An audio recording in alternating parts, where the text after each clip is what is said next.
to be with you today. I want to ask a question, and the question is, does God heal our family pain? Does God heal the pain that sometimes comes into our lives that we did not ask for, and we never signed up for, but yet there is pain in our lives? Thank you. I'd like to read today from Genesis chapter 41, from the life of Joseph. Let me tell you a little bit about Joseph. As you know, he came from a family where there were 4 mothers. I think there was a lot of competition, there was a lot of chaos, there was a lot of hurt, there was a lot of jealousy when you have 4 different wives all in the same family. Joseph had 11 brothers, and those 11 brothers didn't get along. They too had different parents. There was jealousy, there was discord, there was rivalry, and it seemed to only get worse as time went on. Jacob, his father, had not set a good example. He had lied to his father Isaac about being Esau and stolen a birthright from his brother and the blessing of the firstborn, and was required to run for his life as a young man. And then later he married Leah, he married Rachel, he married a woman named Bilhah, another one named Zilpah, and that's where you end up with the 11 or 12 brothers. Well, Joseph, besides having the chaos in his home of these competing family members, his mother died when he was a young man, probably a boy, because she was giving birth to Benjamin, his younger brother, and she died in childbirth. His father chose to favor Joseph, partially because he had loved his mother, Rachel, maybe more than the others, so he gave him a coat of many colors. It'd be the equivalent today of a father maybe giving one of the children a sports car, or something brand new, a brand new computer, or something, and the others didn't get anything, and their jealousy just grew to the point of hatred. Then Joseph was given dreams by God of the stars and moon. 11 particularly stars would bow down to him, and the sun and the moon bowed down to him, and then these shocks of grain bowed down to him in these dreams, and he foolishly told his brothers about these dreams, and 11 stars, and there's 11 of us, that means we're going to bow down. No, we're not going to bow down to him. And so finally the day came where he was alone in a field, and his brothers attacked him. They physically beat him, they stripped him of his robe, they tore it up, they threw him down into a deep, dry well called a cistern, and then they sat down to discuss how they might kill him. Now, we've all had arguments with our brothers and sisters growing up and said, oh, I could just kill you, or I could just whatever. We didn't mean it. But they meant it. And they meant to kill Joseph. Well, before they could actually kill their brother, some traders came along from Midian, and they sold Joseph to the traders, and he was taken off, pleading for his life, but they didn't care. They sent him away. Now let's just add up the pain in one young boy's life. He's only 17 when all this happens. His mother dies. His home is filled with chaos, with 4 different women all being mothers, but his mother dies. His father favors him, and that increases the jealousy. His brothers hate him. They reject the dreams that he has. They beat him, they verbally abuse him, and then they finally sell him. So if all that happened to you or to me, what kind of person would we become? What would we grow up to be like? I think we'd probably be angry. Maybe we'd be bitter. Maybe we become violent ourselves because we were treated violently. Maybe, who knows, we decide to get rid of our inner pain by drinking or doing drugs or gambling or pornography. something to make the pain go away. That's likely what would have happened. But that's not what happened to Joseph. It's not what had happened to him. I want to read in chapter 41, starting with verse 23, some dreams that Joseph is able to interpret. And then later on I would like to share some things of how God heals pain. Pharaoh has dreams when Joseph is in Egypt. He's in prison because he was falsely accused of attacking a woman, which he did not. And Pharaoh has these dreams and he's troubled by them. Maybe we'll go back to verse 14. So Pharaoh sent for Joseph. He was quickly brought from the dungeon, and when he had shaved and changed his clothes, he came before Pharaoh. Pharaoh said, I had a dream, and no one can interpret it. But I have heard it said that when you hear a dream, you can interpret it. I cannot do it, Joseph replied, but God will give Pharaoh the answer. Pharaoh said to Joseph, in my dream I was standing on the bank of the Nile, when out of the river there came cattle, 7 of them. 7 cows came up, scrawny, very ugly and lean. I had never seen such ugly cows in all the land of Egypt. The lean, ugly cows ate up the 7 fat cows that came up. But even after they ate them, no one could tell that they had done so. They looked as ugly as before. Then I woke up. In my dream I saw 7 heads of grain, full and good, growing on a single stalk. After them, 7 other grains sprouted up. They withered, and they became thin and scorched by the east wind. The thin heads of grain swallowed up the 7 good heads. I told this to the magicians, but none could explain it. Joseph said to Pharaoh, the dreams of Pharaoh are one and the same. God has revealed to Pharaoh after what he's about to do. The 7 good cows are 7 good years, and the 7 good heads of grain are 7 years. It is one and the same dream. The 7 lean, ugly cows that came up afterwards are 7 years, and the 7 worthless heads of grain scorched by the east wind. They are 7 years of famine. It is just as I said to Pharaoh. God has shown Pharaoh what he's about to do. 7 years of great abundance are coming throughout the land, but 7 years of famine will follow. Then all the abundance in Egypt will be forgotten, and the famine will ravage the land. The abundance in the land will not be remembered, because the famine that follows it will be so severe. The reason your dream was given to Pharaoh in 2 forms is that the matter has been firmly decided by God, and he will do it soon. And now let Pharaoh look for a discerning and wise man and put him in charge of the land of Egypt. Let Pharaoh appoint commissioners over the land to take 1/5 of the harvest of Egypt during the 7 years of abundance. Then they should collect all the food of these good years that are coming and store up grain under the authority of Pharaoh to be kept in the cities for food. This food should be held in reserve for the country, to be used during the 7 years of famine that will come upon Egypt, so the country may not be ruined. The plan seemed good to Pharaoh and to all his officials, so Pharaoh asked him, can we find anyone like this man, one in whom is the Spirit of God? Then Pharaoh said to Joseph, since God has made all this known to you, there is no one so discerning and wise as you.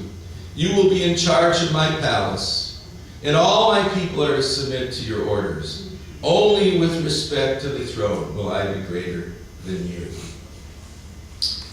Well, this young man Joseph is sent into Egypt, rejected, hated, forgotten by his family. But God has not forgotten him. The Bible says each time something horrible happened to him, when his brothers sold him, when he was thrown into prison, it said the Lord was with Joseph. The Lord was with him, even in his sorrows.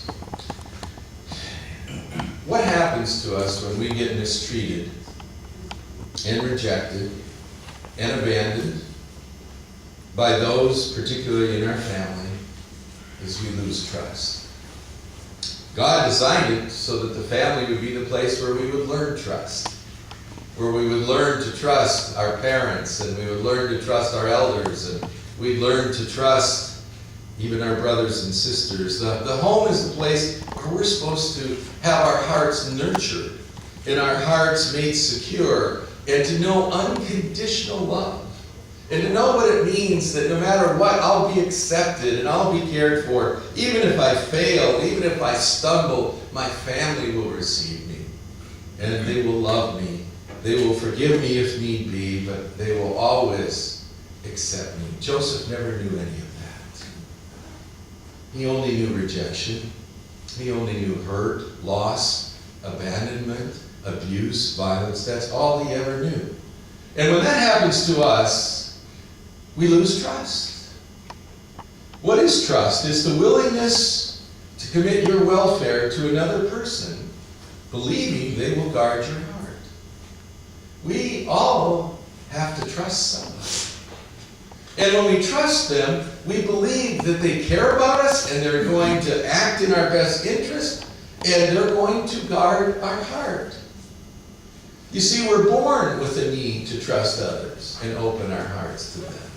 We're born with that. Little children have to trust their parents. When a little toddler is hungry, they have to trust that they'll be fed. When they take their first steps, they know that their parent will be there to catch them or to pick them up. At night, when there's a storm and a thunder, they know their parents will come in and comfort them. And as children grow, they're born with a need and a desire to trust and to have open hearts toward one another. You see, trust is absolutely necessary to be a healthy individual, to be a loving individual, to be a believer. We have to have trust. We have to be willing to give and receive love. Trust is absolute. Let me ask you a question. How can you love anybody if you don't trust them? How can you give love to them? How can you receive it from them if you don't trust that individual? Joseph had no one in his life that he could trust. You know, to live an emotionally stable life, we have to be able to trust somebody, don't we? Just think about even coming here this morning. Didn't you have to trust that when the red light turned red, people would stop? Didn't you trust this morning when you ate breakfast, maybe you went through someplace or you made it at home? Didn't you have to believe the people who grew that food and sold it and packaged it and sold it to you? Didn't you have to believe that that food was good and not spoiled and not filled with infections and all sorts of things, botulism or whatever? Didn't you have to believe that? We have to trust people every day in order just to lead an emotionally stable life. There's no way that we can grow in our faith unless we trust God. There's no way we can grow in being a Christian unless we are able to believe that God hears us, that He loves us, that He cares about us, that He has our best interest in mind, that He is watching over us all the time, that we can't go anywhere where His love does not follow us. We have to be willing to trust God with all our heart and lean not unto our own understanding if we're ever going to grow as Christians. And so what does God do? He puts us through tests to see if we do trust Him. He lets trials come our way to decide, do we believe in Him? Do we trust His promises? Will He watch over us? Does He care about us? He lets things come into our lives to test our faith, to see if indeed we do trust Him. And let me just ask you today what you might be facing in your own life that right now is a trial. What are you going through right now that is difficult? What is happening to you right now where you may be wondering, why is this going on? Why am I experiencing this? Well, I can't necessarily give you all the answers to that. I can just tell you one thing, though. God is building your trust. He's taking you, and He's taking you to a place that maybe you've never been before. It's funny how God works in us to build trust in Him. I remember once when I was in college, I went overseas and I was in London, I was on a study tour from our college, and it was New Year's Eve. And I decided to go to the New Year's Eve celebration in New York. It's in Times Square. In London, it's in Trafalgar Square. And there were thousands of people there that evening, tens of thousands. And there was a lot of alcohol. There was a lot of riotous behavior. It was a crazy place. And it was raining, and it was cold. And I stood there for a few minutes and thought, this is no fun. I want to go. I want to get out of here. I don't want to be with this crazy crowd. And so I looked for a taxi. And there was no taxi, because the taxis all stay away from Trafalgar Square because they know it's crazy on New Year's Eve. And they don't want to go near, and they don't want to pick up people that are drunk and everything. So there was not a taxi anywhere in sight. And it was raining, and I was shivering. And I was going, Lord, please, send a taxi. I'm cold. I want out of here. And I was all alone. I was thousands of miles from my home and had no one with me. Well, I had noticed there was a long line in England. If you've ever been there, they call it a queue. It's a long line of people waiting, queued up to get. There must have been 30, 40 people in line ahead of me waiting for taxis that never came. Well, a couple of young people broke out of line, and I heard one of them say, I'm going to go find a taxi. And they ran off from the crowd, and about 10 minutes later, this one taxi pulls up. It's the only one I've seen in 45 minutes. And the door opens, and it's these two college students. They're Americans who are behind me. And they're yelling to their friends, come on, I got a taxi. Well, I thought for a moment, hey, what do I got to lose? I ran with them. I ran with the group. And I started yelling, I'm an American. Because I knew they were. I could tell by their accent. I said, can I ride with you? And they go, yeah, sure, get in. So then we all squeezed into this taxi. I was so grateful to be out of the cold and the rain and this mob that was going on there. And I said, thanks. I really appreciate you sharing this cab with me. I said, where are you from? And they said, we're from, in America, you might never heard of the place, we're from a place called Fridley, Minnesota. And I said, you gotta be kidding me. I said, that's where I live. I was in college. I said, I live in an apartment in Fridley, Minnesota. I was going to Bethel University. And we turned out we were just living a couple miles away from each other. Now what are the chances? All the way overseas, all alone, mob of hundreds of thousands of people. You're all alone and you say, God, do you see me? Do you know I'm here? Would you send a taxi? And the Lord not only sent a taxi, He sent neighbors that lived a couple miles from me, way back home. Was that a coincidence? Or is that the hand of the Lord? Teaching you can trust me. You can trust me. I know where you are. I know what's happening in your life. And so, why is it that we lose trust? Why is it that we close our hearts to people? Well, it's because people can fail us, can't they? People that we thought we could trust them. People that we thought we knew and whatever, they can fail us. You see, Cheryl and I have a marriage ministry, and virtually every week, I sit with a couple that's ready to get a divorce. They've decided that they're done with their marriage. There's nothing that they can say that they've come to dislike, if not hate each other. And I'll tell you one thing they all have in common is that they don't trust each other anymore. You've hurt me too many times. Well, you've disappointed me too many times. Well, you just continually pick at me. Well, you don't tell me the truth. And I listen to this. And the thing that's happened is that they've lost trust in each other. And you cannot love somebody you cannot trust. Well, not at least in a marriage. People can fail us, and they do. People can turn on us. They not only fail us, but like Joseph's brothers, they turned on him. And they beat him, and they hurt him badly, and they sold him. If you've never had a parent die or been responsible to settle someone's estate, You may never have seen what greed can do to people, but I have. Somebody passes away and the will is read, and suddenly relatives that used to get along start fighting. And in some cases I've seen they get lawyers, and they start suing each other to get this or to get that. And it's all very sad to see families torn apart just over money, just over who's going to get whose house, or who's going to get their investments, or whatever they happen to leave behind. We lose trust when people turn on us. People can treat us badly, and people can abuse us. That's one of the things that I hear in our ministry all the time, is stories of young people growing up as children who were treated badly, and in fact whose parents abused them in some cases.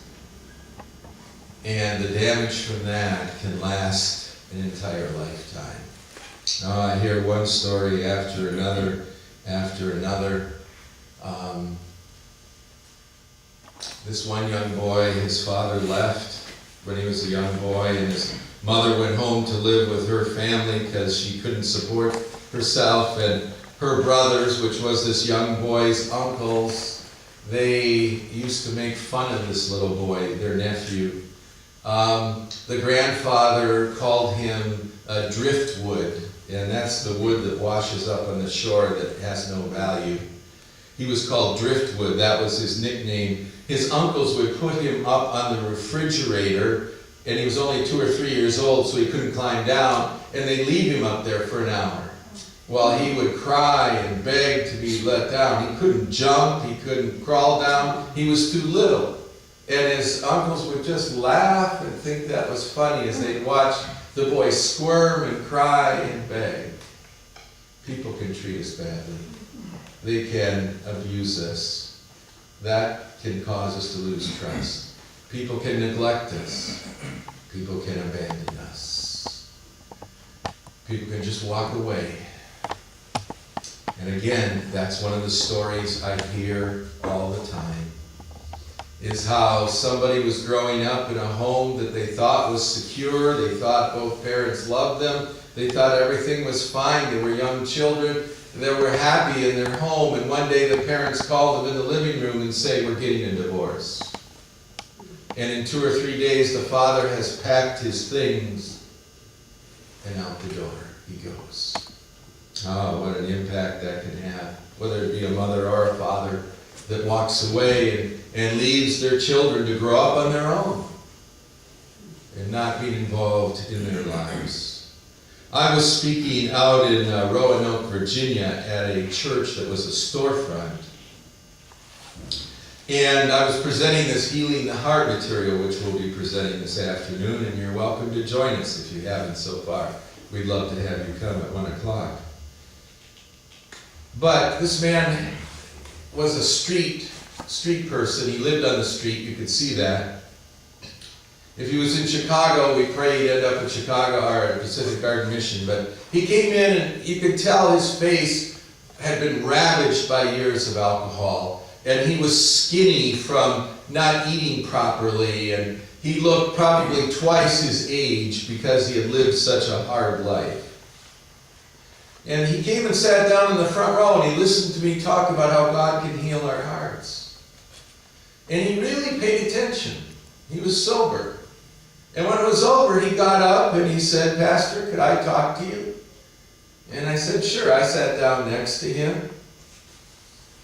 And he said, "I like what you said about God healing broken hearts." He said, "That's really good news to me." And I said, I just got to the point, I said, "Do you have a problem with alcohol?" He said, "I do." I said, "When did you start drinking?" He said, "When I was a child." I said, "What happened?" He said, "My brothers and I, we were just boys. We got along. We fought some, but we weren't bad boys. But my dad and my mom, they didn't get along so well, and my dad was mean to her. And one day a taxi pulled up, and she walked out, with a suitcase and got in the taxi, and she left. She didn't say goodbye to me or my brother. She didn't say anything. She just walked and got in the taxi and drove off. He said, that was the last time I ever saw her. I said, how old were you when she left you? 9. I said, what year did you start drinking? 9. I said, when did you start using hard liquor? 9. Okay, you look at his life, and you could say you've wasted your life or you've ruined your life. But if you don't know his story, what if that had happened to us?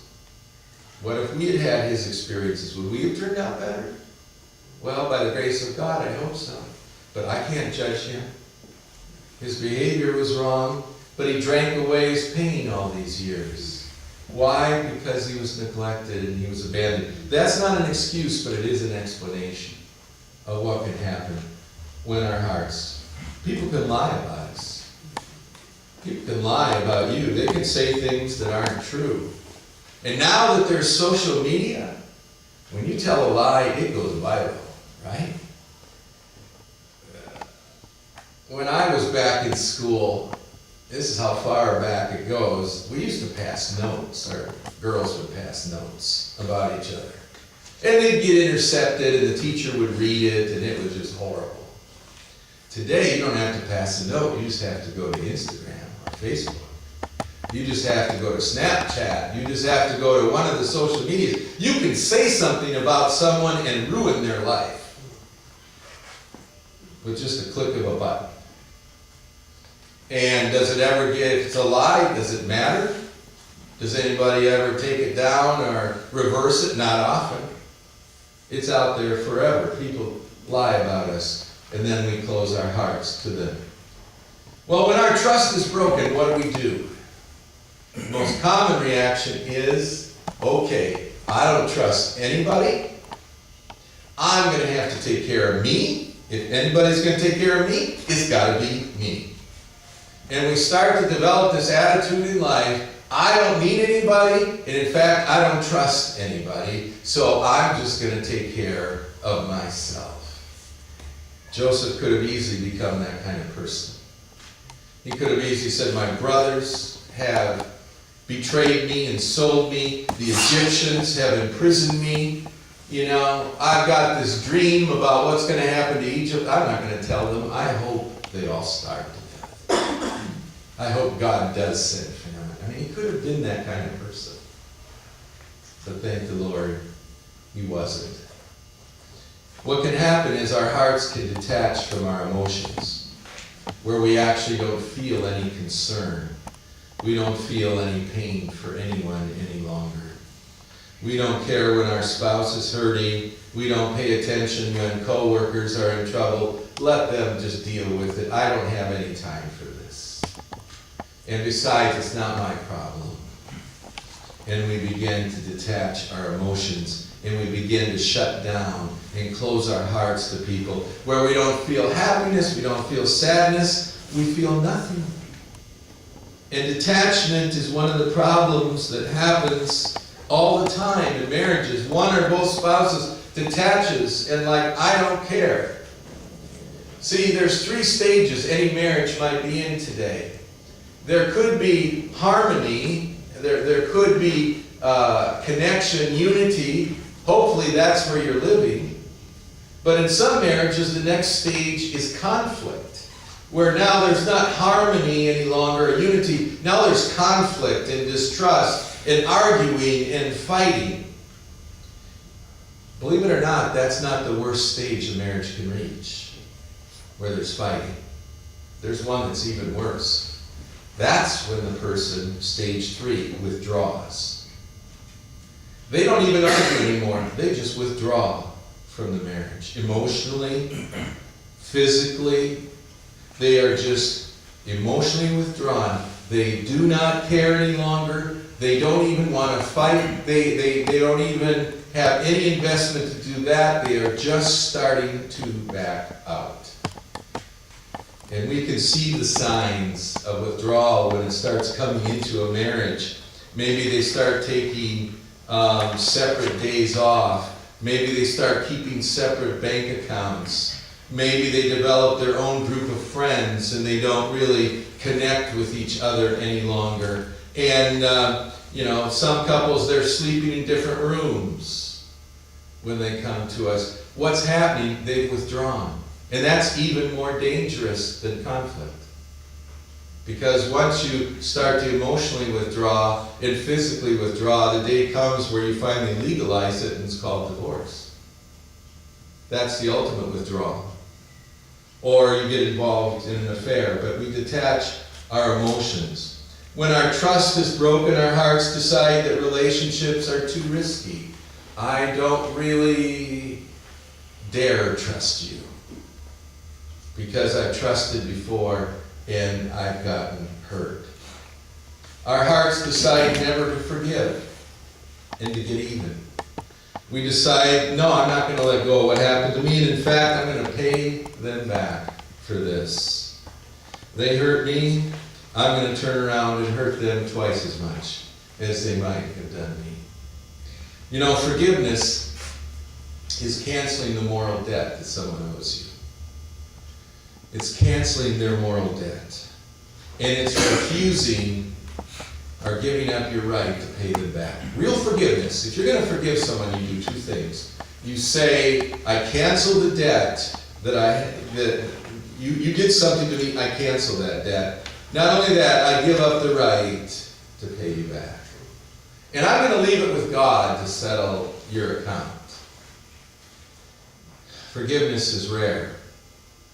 But couples who can't forgive each other can't love each other. Couples who aren't willing to say, I cancel your debt. You go, well, it's not fair. Why should I cancel their debt? Because God canceled your debt. That's why. On the cross, when Jesus died, he cried out, it is finished. That's a word that means it is paid. It's a business term, where his final words, the account is paid. Which means before God, all our sins, all our moral debts have been paid for. We now owe nothing. Which is the only reason we can get into heaven. By putting our faith in the finished work of Christ. But when we won't forgive people, and we decide to get even, it never ends. And it just continues to go down and down when our trust is broken. So how do we redevelop? How do we let God heal a heart that has been broken when our trust has been violated? I want you to turn with me to Genesis chapter 42. Well, let's see, it's the end of chapter 41. Chapter 41, verse 50. And I want us to begin to show you the healing that God brought to Joseph. In Genesis 41, verse 50, it says, before the years of famine came, 2 sons were born to Joseph by Asenath, daughter of Potipharah, priest of On. Joseph gets married. Can you believe it? Joseph named his firstborn Manasseh and said, it is because God has made me forget all my trouble in all my father's household. Now, can I repeat that for you? The name Manasseh in Hebrew means to forget.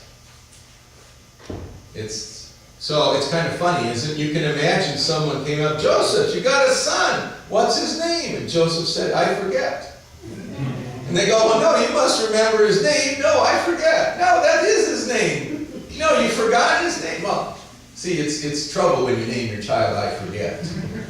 So that was his name. Because it says, God has made me forget all my trouble in all my father's household.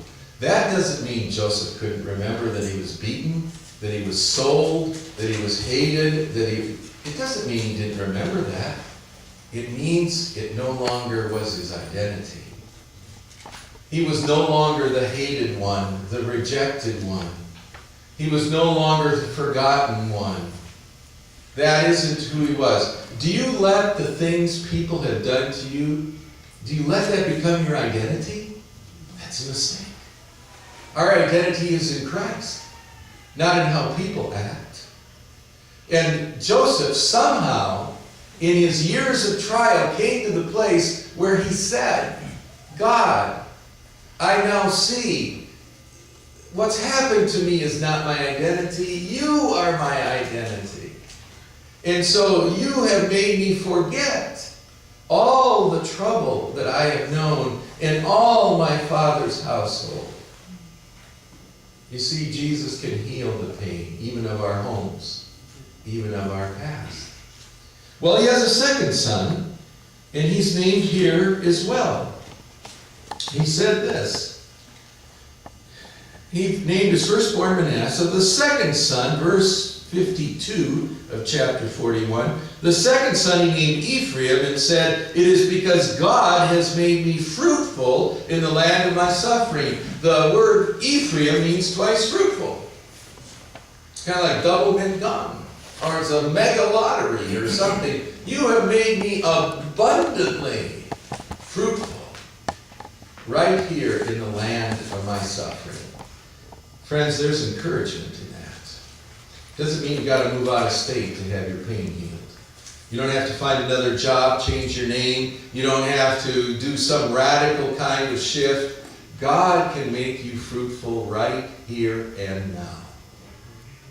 He doesn't need to move you. He doesn't need to change your job or whatever. Right where you are. Joseph said, right in the middle of Egypt, God has made me twice fruitful, abundantly fruitful. I know we have pain in our life. I know we have disappointments. Everybody here this morning does, including me. But stop and think how God has made you fruitful. Think how he's fed you. Think how he's given you a place to live. Think of the clothes you have this morning. Think of the friends God has given you. You have family members, sons, daughters, children, parents. Think of the other believers that God has brought into your life and this church and the fellowship. If we start thinking about how we have been blessed, over and over again, how fruitful God has made us, even in the land of our suffering. God has done that. Well, it gets better. It gets better with Joseph. If all we read was that he no longer, God had made him forget all his family trouble and made him twice fruitful, we could say, yes, God heals. But look, it gets even better. His brothers eventually come to Egypt to buy grain. He stored the grain, as we read this morning, that Pharaoh told him to, that Joseph had seen in a dream. His brothers come a couple of times to buy grain. They don't know it's Joseph. He's now dressing like an Egyptian, talking like an Egyptian. He even uses an interpreter to talk to his brothers. He knows it's them. They don't know it's him. After 2 or 3 trips, Joseph decides to reveal who he is to his brothers. Now, why didn't he do it the first time? Well, I think he didn't reveal it because he didn't know if they had changed, if they were any different.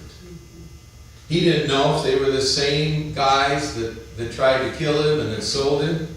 And look, we can forgive and must everybody that hurts us, but we can't reconcile with everyone unless they're willing to change. I want to say that again. We have to forgive everyone because we're commanded to. Forgiveness is between God and us. Reconciliation is between us and other people. So I can forgive people, but if they're going to repeat their sin and treat me in the same way, right now we can't be reconciled. And so Joseph wanted to see, had his brothers had any change of heart? Well, when Joseph tells them they have to leave Benjamin, his only full brother from the same mother, and they all can go home, when he says, leave Benjamin, you all leave, they go, no, we can't leave. We cannot leave Benjamin with you. They don't know it's Joseph again.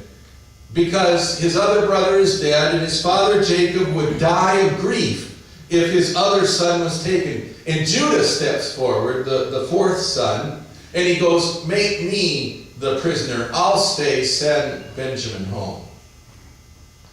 And when Joseph sees one brother saying, I'll give my life for another, he goes, these guys have changed. Something's different. So now he makes himself known. Chapter 45. Then Joseph could no longer control himself, before all his attendants. And he cries out, "Has everyone leave my presence?" So there was no one with Joseph when he made himself known to his brothers. And he wept so loudly the Egyptians heard him, and Pharaoh's household heard about it. I want to share an insight with you this morning from working with people with broken hearts. God has given us a way to process the pain of our broken hearts, and it's called sorrow. There are different ways people express a broken heart. I call it an emotional pain ladder. And they can go up rungs of different pain, and with each one, it becomes more destructive to their life. Let's say you get hurt the way Joseph was hurt. Well, if they had apologized and resolved it years ago, it would have been over. But they didn't. So Joseph's hurt, rung number one of the ladder, turns into pain. When people hurt you, don't you have pain? Rung number two, when pain doesn't get resolved, it leads to frustration. I'm frustrated because my pain never goes away. When our frustration grows, it moves into anger. Now I'm angry. You meet angry people every day, I can tell you what, they're not really angry, they're frustrated because they're in pain, because they're hurt. Almost every angry person you meet is just hiding their hurt. And remember that the next time you run into an angry person at the store or at work, they're just hurting. And they're hiding it with their anger. Well, if they don't resolve the hurt from anger, it goes to depression. You know people depressed? People who just don't see that life is very much worth living, that their depression, it's really anger they turned inside because they're frustrated, because they're in pain, because they got hurt. I've seen people, you solve their hurts, their depression goes away. Without drugs, without medication, boom, somebody starts caring about their hurts, their depression gets knocked out. Well, if they're depressed and that doesn't get resolved, it becomes anxiety. You know, people who are anxious and worried about everything, well, the reason they're anxious is they're depressed because they're angry, because they're frustrated, because they're in pain, because they got hurt. Well, anxiety, if you don't resolve the hurt, it will move up to where you stop talking. People that don't talk about their feelings any longer, that don't share with anybody, who don't open their hearts, they quit talking because they're in so much pain. When they quit talking, they start pulling away from relationships. I have a friend right now who's been hurt badly by some other people, and I've called him 2 or 3 times, I've emailed him, I've texted him, and he hasn't responded. And I really started to get worried about it. So finally, I sent him one last email, and he wrote back to me and said, "I'm too hurt to talk to anybody. I'm so mad at what's happened, I'm going through a faith crisis right now. I don't know who I can trust, give me a couple of weeks, and maybe I'll talk to you then." Well, see, he's gone up the pain ladder, and he's pulling away from relationships. After you pull away from relationships, you lose your identity. You don't know who you are anymore. You know, I don't know who I am. I don't know who my friends are. I don't know anything, what I want to do in life. I don't know what I think. We lose our identity because of the pain in our heart. And after we lose our identity, we start making impulsive decisions. We start doing things without thinking about it. We get into this relationship, or we start using drugs, or we start having, immorality into our lives, or we start spending crazy, but we get impulsive because we're trying to cover the pain. And from that impulsiveness comes despair. Like, my life is a total ruin. My life is a train wreck. I mean, I got no hope. Everything's a mess. And from there, the last rung 12 is suicidal thoughts, where people think about taking their lives. And you see what happened? It all started with a hurt. It started, didn't get resolved, and it starts moving up the pain ladder. I just want to say this morning, wherever you are on the pain ladder, let Jesus walk you down to the first rung, which is hurt, and express to him and others your sorrow. Jesus wept. Jesus was a man of sorrows. Jesus wept at Lazarus' grave. He wept over the city of Jerusalem. Isaiah 53 says he was acquainted with sorrows. You see, every other rung on that ladder is going to hurt the people around you, and it's going to hurt you if you head up it. You're living with an angry husband or wife, that's hurtful. Living with someone who's depressed, that's hurtful. Living with someone who's impulsive, that's hurtful. Living with someone who's filled with despair, that's difficult. But if you walk down the pain ladder to sorrow, to hurt, Joseph, he wept in front of his brothers. He wept so loud, the whole palace heard it. Now, does that mean he was a wimp? Does that mean Joseph was, No, it means that Joseph had the wisdom to sorrow instead of attack people. Instead of going after his brothers, he wept in front of them. Very interesting, isn't it? Because his heart was no longer filled with hate. No, friends, being Christians doesn't mean we don't hurt. Doesn't mean that things do to us don't matter. They do. What it means is we bring it to God and we sorrow and we let Him heal our sorrow. I listened to a student once. He was like 20 years old. I heard him on Moody. It was one of their programs.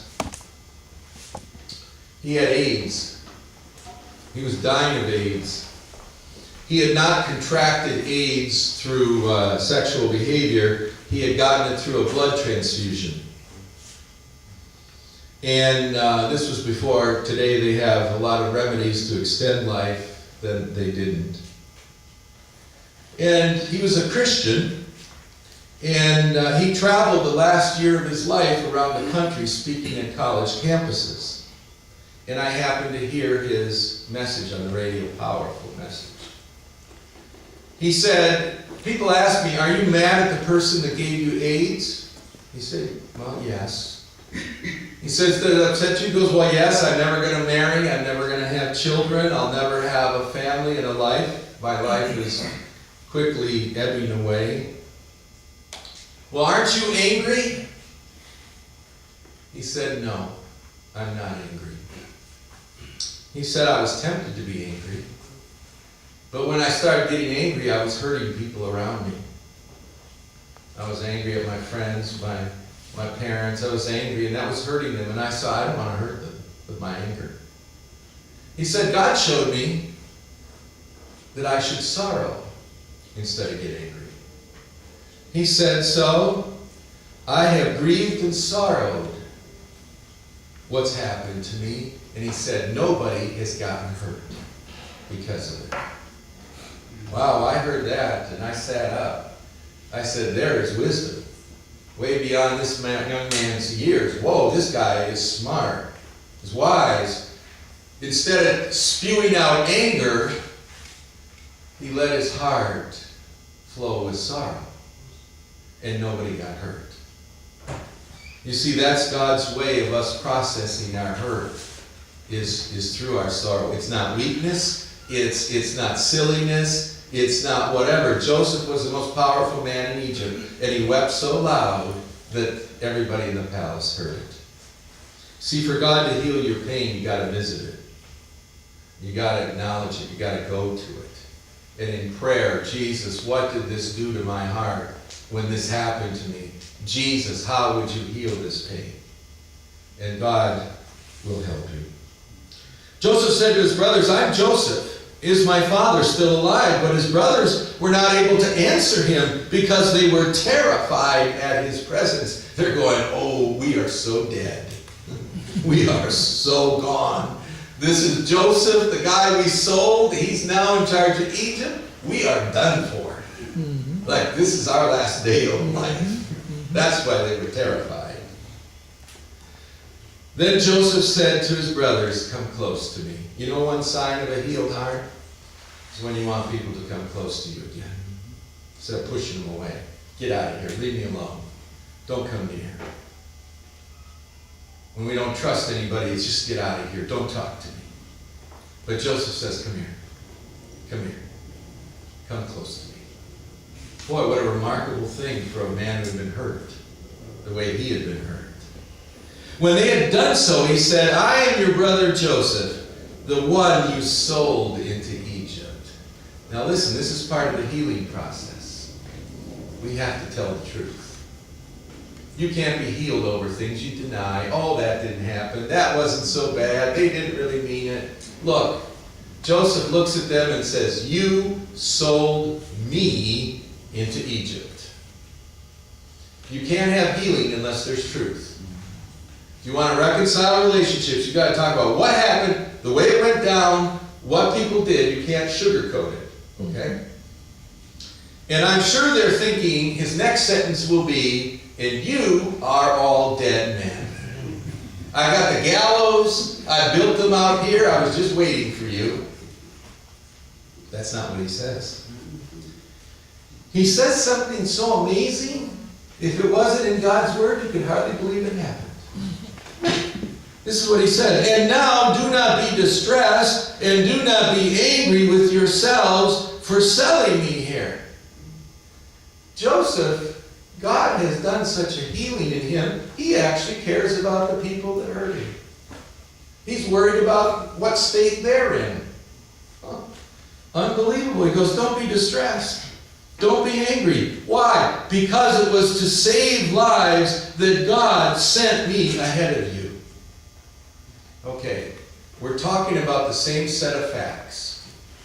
Beaten, thrown in a hole, sold to traders, dragged off to Egypt, left there to die. You sold me into Egypt. But Joseph says something remarkable. He says, you sold me, but God sent me. You see, same set of events, two interpretations. One interpretation, you all hate me. I'm nobody to you. The other is, I'm precious to God. He sent me. He sent me on a task. He sent me here to save lives.